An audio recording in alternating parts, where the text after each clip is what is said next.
Hello everybody and welcome back to another Pokémon Emerald video. In today's run I will be using Kingler. It is a pretty interesting Pokémon from the first generation. As you can see, it has a lot of attack and defense, but the problem is that water in these generations is a special type. So we will not be able to use Stab and use his best stat.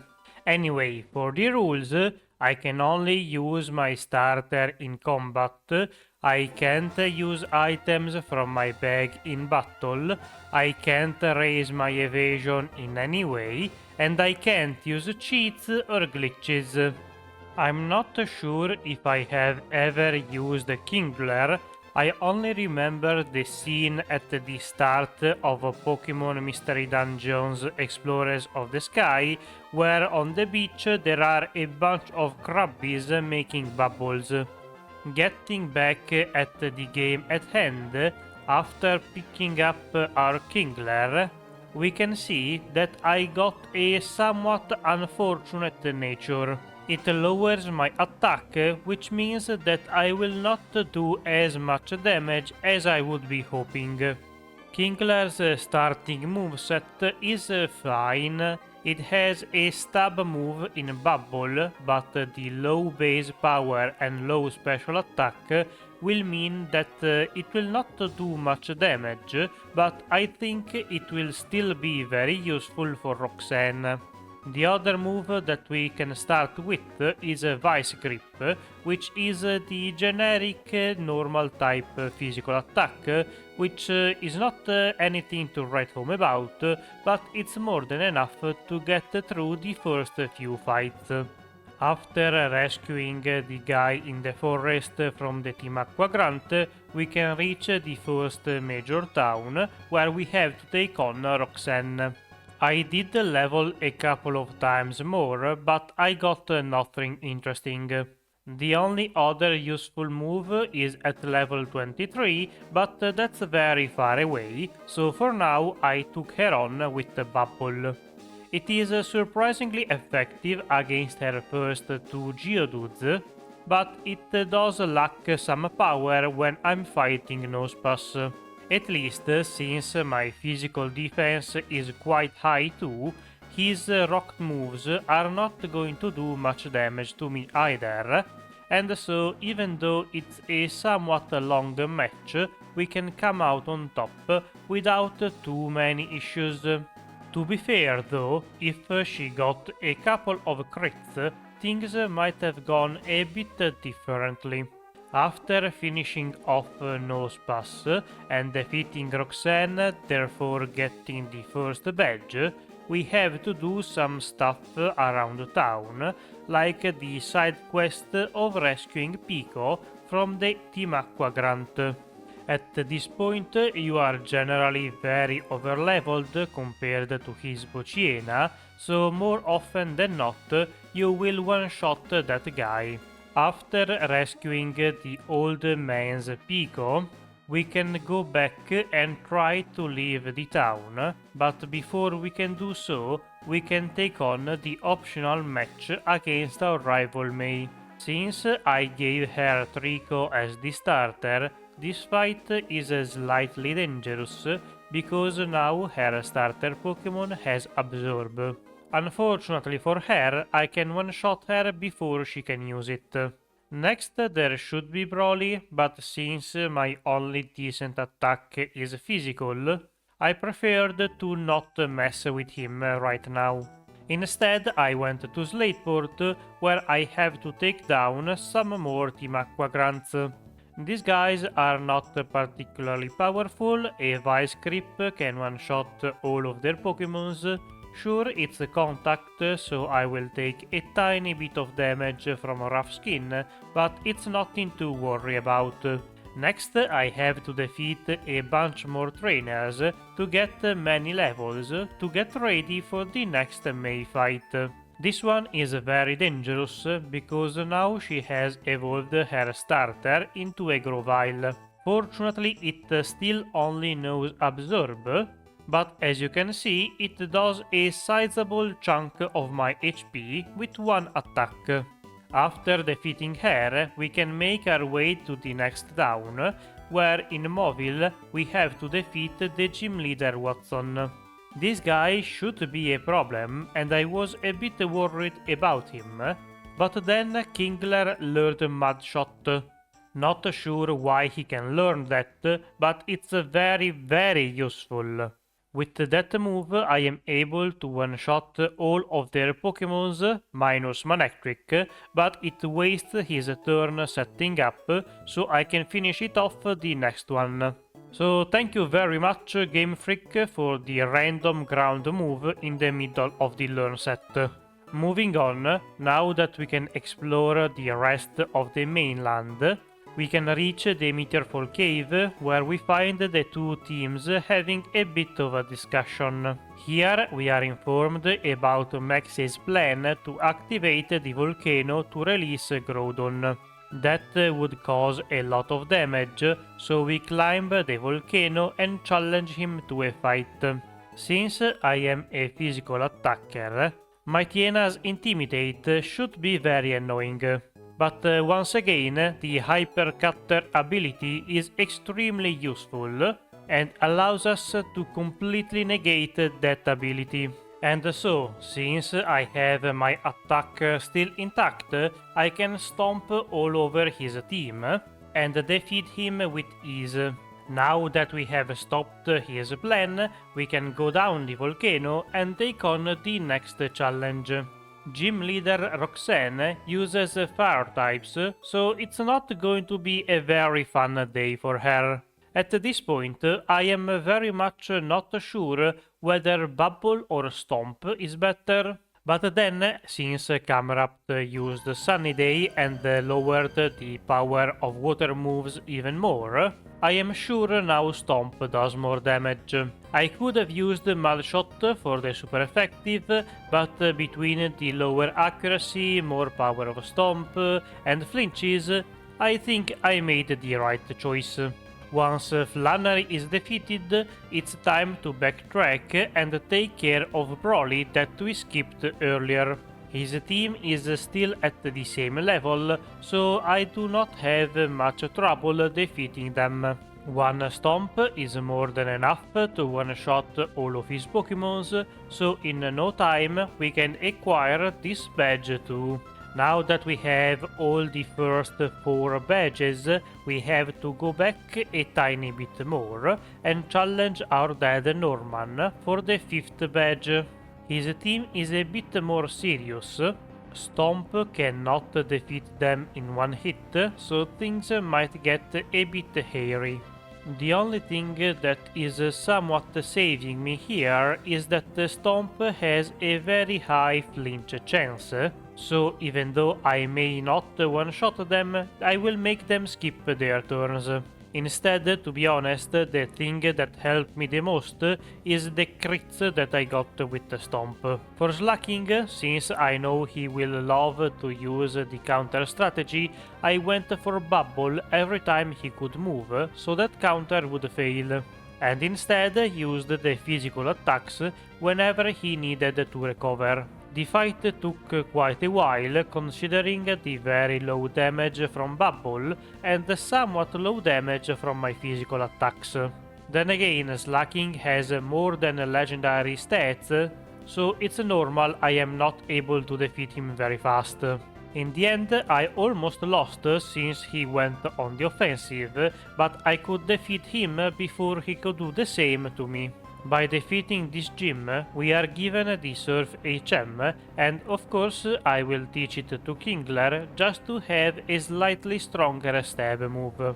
By using that move out of combat, we can explore the rest of the region, and eventually we end up in the Weather Institute. Here we can rescue the scientist from the Team Aqua Admiral Shelley, and just after doing that, we have to take on our rival for the 4th time. At this point, my moveset is nothing crazy, so maybe May have been a bit of a problem, but since her Pokémons are still somewhat low level, I can defeat them very easily with my physical attacks. Next, after receiving the Devon Scope from Steven, we can take on the gym battle against Winona. There is not a whole lot I have to worry about this fight. I'm not sure if Tropius has any grass move other than Solar Beam, and he did not use it anyway. The rest of the fight is somewhat straightforward, not super fast as her Pokémons are somewhat tanky, but by using either Stomp or Surf against Skarmory, I can defeat her remaining team members and gain this badge too. Next, after walking to the next town over, we can take on the optional fight against May. As usual, she is guarding the substitute TM, and I am most likely going to use it later in the league to have an easier time with some of the fights there. May herself is not very dangerous. She has a couple extra Pokémons and with some more stats, so the fight does indeed last a little longer than last time, but eventually she runs out of Pokémons and we can move on. By climbing the Pokémon Cemetery, we can receive the Magma Emblem, and with this key item, we can enter the cave where Groudon is. As we reach him, we can see Maxie waking up the legendary before it runs away. Frustrated, Maxie fights us, and the fight against him does not end up going too well for us. Even though I can ignore the Intimidate, I don't have quite enough damage to take down the Mightyena, but then he swaggers me, and sure I hit myself, but once I can snap out of it, the sweep can begin. Next we have to go to the Team Aqua hideout and sort of do the same. To be honest though, since he has lower level Pokémons and less of them, this time it was much easier and I can defeat him in a couple of attacks. Next I trained quite a bit and even went and got the return TM, because the fight against Tate and Liza is not very easy. Sure, Surf is a good move against them, but since my special attack is very low, it's not going to do much damage. Instead, I had to rely on Return, but since it's a normal type move, it's not going to do much damage to Lunatone and Solrock. Instead, they can freely use Psychic and stuff like that, since my special defense is not very good. On the successful attempt, I got a very lucky crit against Lunatone, and that solved a lot of my issues, because without that guy putting me to sleep, I can 1v1 the rest of their team. I got another crit against Solrock, but that was not as needed. Moving on, we can take on the fight with Steven against the Team Magma guys. This one is much simpler, as I can just use Return or Surf over and over again. And also, since I am not the only Pokémon on the field, Metang will take some hits for me too, which will save me some troubles. Also, this team is mostly physical, which helps out too, since my physical defense is double what my special one is.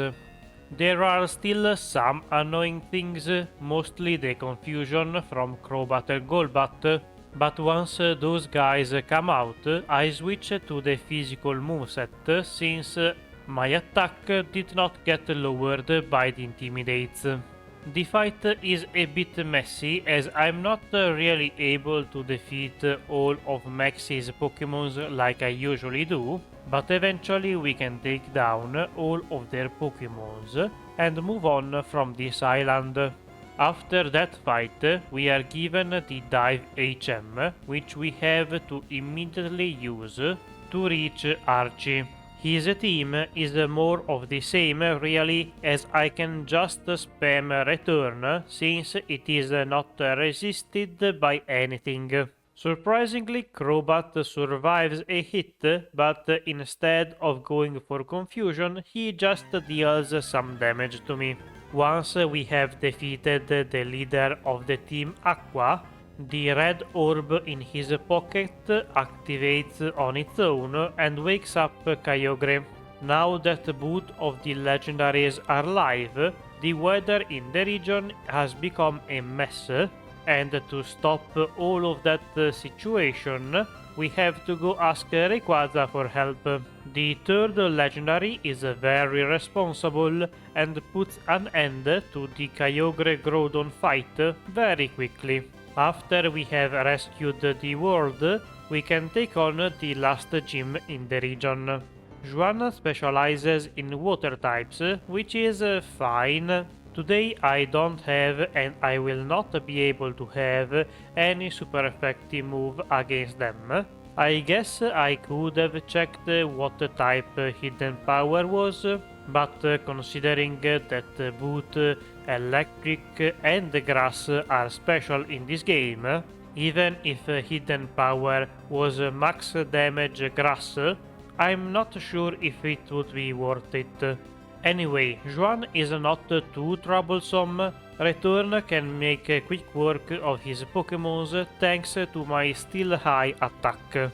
And after defeating the last of the gym leaders, we can use all of the HMs and enter the victory road.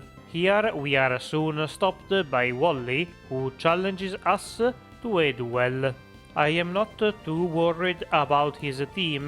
The only thing that sort of poses a threat is Magneton, and I still have Mudshot for him.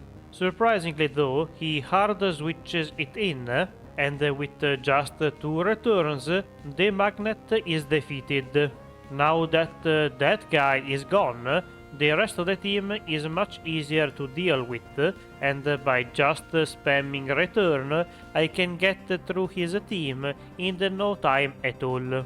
After sweeping through Wally's team and completing the rest of the victory road, we can finally reach the league. Here I made a couple of changes to my moveset. First off, I got Substitute, which will be very useful for many of the fights here. And second, I got Ice Beam. It will be very useful against Drake, sure, but it might also be needed for Phoebe, since the only move I have to damage her Pokémons is Surf. Anyway, the first fight is against Sidney. His team is not too dangerous, especially because I can hide behind a substitute and so be able to dodge most of their RNG moves. I am a bit surprised that his Pokémons are able to leave a return, just barely though, so with a different nature, this fight might have been even easier. I am not complaining though, as Sidney was not even able to defeat the substitute.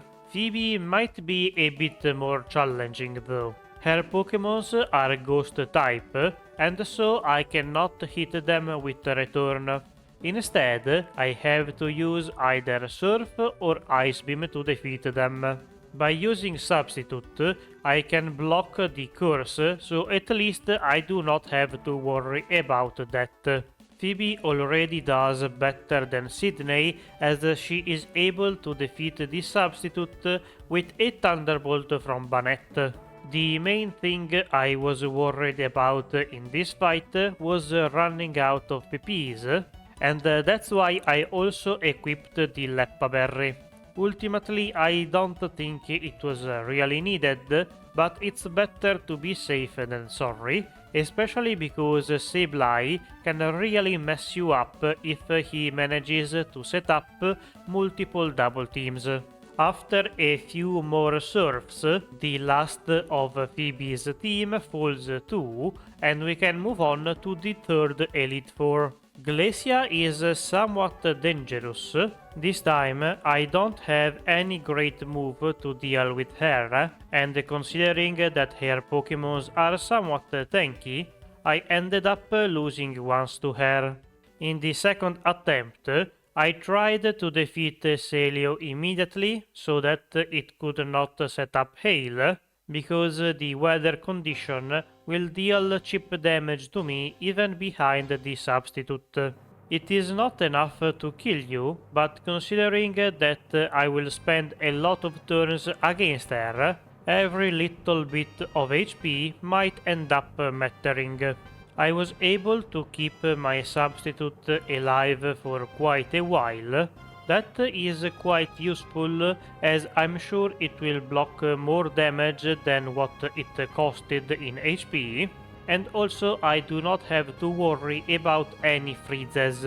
I was hoping to keep it all the way until Walrein, as that guy is the hardest part of the team, but instead Glalie breaks it.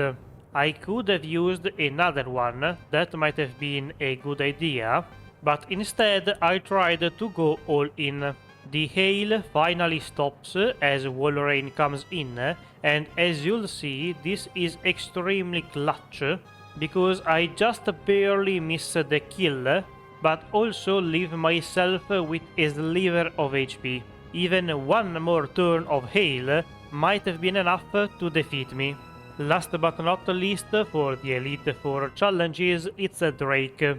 Of course, he will not be too hard considering that I have Ice Beam, and that move is very strong against most of his team. Sure, my special attack is still quite bad, but considering that it is 4 times super effective on many of his Pokémons, I don't think that will matter. I used it once against Kingler to lower his HP and then defeat it with Return, but I overestimated my normal attack, so he managed to heal, and then I got a crit, so all of my plans got out of the window. Whatever, at least I did not get trolled by the Seahorse Dragon.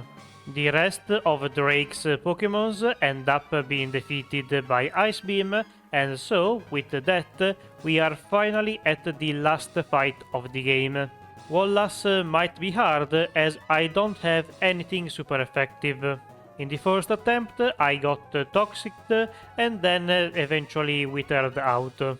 That is 100% my fault, as I have a substitute for that kind of stuff, so I have no excuses there. Having learned my lesson, in the second attempt I set up the sub much earlier, and that allowed me to block eventual leech seeds and toxics. Even if this sub were to break throughout the fight, I could always use it again to block the toxic from Milotic, as I am sure that guy would love to stall me. Once again, I do not have quite enough damage to one-shot his Pokémons, but that's not too bad, as at least the fight is somewhat interactive, instead of being a one-sided sweep. I was surprised to see Milotic come out very early. Don't get me wrong, that is very good, because I still had the original sub, and I was able to defeat the eel. From there, a few returns against the rest of his Pokémons were enough to get rid of his team and crown Kingler king of the Hoenn region. Kingler was not too bad. I was sort of hoping in a boosting move, but even without it, the run was kinda fun. Thank you for watching. If you enjoyed the video, leave a like, subscribe, ring the bell, share the video, and all of that stuff. It helps out a lot. Also, if you have any video ideas, feedback, or anything like that, leave it down in the comments. I'll be sure to read and answer all of them. Anyway, I'll see you next week. Bye!